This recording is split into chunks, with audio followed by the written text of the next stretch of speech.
Sir ये अरुण कुमार मगन हूँ यहाँ 12 जून को आया था અને મને વિમાન જોયું પાસથી તો મને એવું લાગ્યું કે આ પાસથી જાય છે તો વિડીયો ઉતારું તો મારે દોસ્તને બતાવી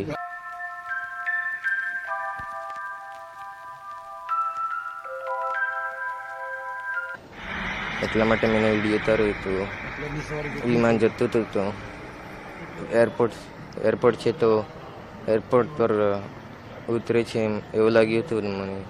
હવે નીચે ઉતરી તો આગ નીકળી તો ગમ પડ્યો, બ્લાસ્ટ થઈ ગઈ, ડર ગયા હતા. મારી બેનને બતાવી દીધું.